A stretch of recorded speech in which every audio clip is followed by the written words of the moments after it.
So I intended to spend today looking into the details I didn't cover in yesterday's video, but in what's been a fairly crazy turn of events, we've just had most of the speculation down in the comments section of that first video directly clarified within 24 hours of the trailer's release.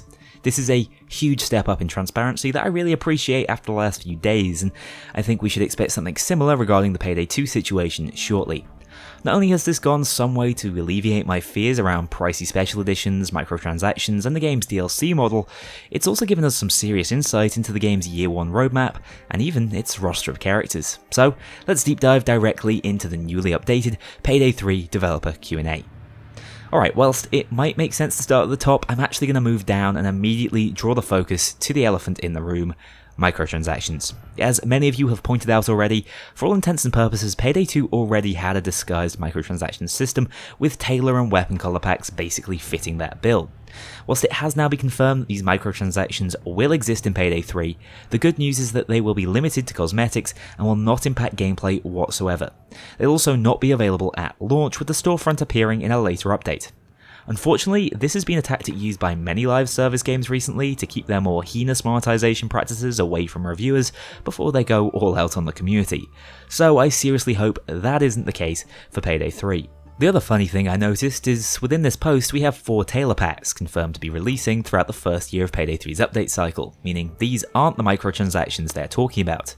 That still leaves us wide open to speculation as to what they might be. Weapon skins seem the most obvious, but maybe it's just a battle pass system, or bane forbid a loot box system? That seems unlikely, but either way it is additional monetization that will turn some players away, but at least we can rest easy knowing that they're confirmed to be limited to cosmetics. Only time will tell with this one, although my initial impression is that a have your cake and eat it approach doesn't tend to benefit games in the long term, and Starbreeze are most certainly doing that with a fully fledged DLC system that will almost identically replicate the post-White House era of Payday 2's DLCs. 4 heists, 4 weapon packs, and 4 tailor packs. Now I have a few comments on this one. Obviously this is a system that's worked in the past within Payday 2, and usually I've found the pricing model to be fair given the content we receive. But I also wonder how many people have been supporting this approach financially simply due to the promise of a Payday 3. Once Payday 3 can't be held as an incentive anymore, I wonder if people will be a little more discerning when it comes to purchasing DLC passes and bundles like these, meaning it might not be as profitable in the long term as Starbreeze data analysts have predicted. In my opinion, that means the only way this premium DLC system can work is if the content is of the absolute highest quality, which again, we'll have to wait and see on. Also, for those of you wondering, these season passes will not be the only way to purchase DLC content. As with Payday 2, each will be available to buy separately, although I imagine the season passes will offer sizable discounts if you do want it all. A final thought on this DLC model is more of a personal hope than anything else. I believe, just as with Payday 2, these paid heists and weapon drops will need to be augmented by free content additions at regular intervals. Not only to keep players who don't wish to spend more than the game's base cost occupied and playing the game, but also to ensure the game is receiving enough content to maintain community-wide engagement. On paper, this is the same system we have now in Payday 2, 12 DLCs across roughly 12 months, but one update a month is relatively slow going for a live service game in the modern era, so surely this all has to be augmented by free content, which is something I'd love absolute confirmation of, but seems almost certain at this point. The TLDR, I think, is that if Payday 2's recent approach has been fine by you, Payday 3's should be likewise, just so long as those Payday credits don't get too out of hand. If those premium cosmetics are the price we have to pay for a cut price release at $40, I think for many it will probably be worth it in the long run, but I'm still on the fence until we see more.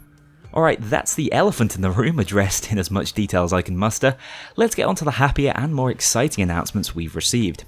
First up, as was somewhat expected, the game is currently running on Unreal Engine 4, the engine development started on. The decision to not upgrade to UE5 drawing development is hopefully going to pay off in terms of the game's stability and polish at launch. However, we do have confirmation that the plan is to upgrade in a future update, which makes sense as this is set to be a game with a long lifespan. This next one is probably my most asked question related to the character roster. I've been predicting that we'd only see the core 4 at launch, but we now have confirmation that there are going to be 6 heisters in the game, assumedly playable for free when it releases. No hints as to who we're getting, and I certainly wouldn't be disappointed if they were entirely new characters, as I don't want Payday 3 to turn into Payday 2's greatest hits, but from the old cast, I'd guess we'll absolutely see at least one female heister, bearing in mind that was something Overkill really wanted to achieve all the way back during Payday 2's launch. And my other guess is a strange one, but seeing him pop up in pictures over the last few months has left me wondering if Dragon might be making a surprise return. I'm also incredibly glad to have some confirmation as the identity of actors playing the returning Core 4, as it's been all over the place with Eric Etabari clearly not lending his likeness to Dallas.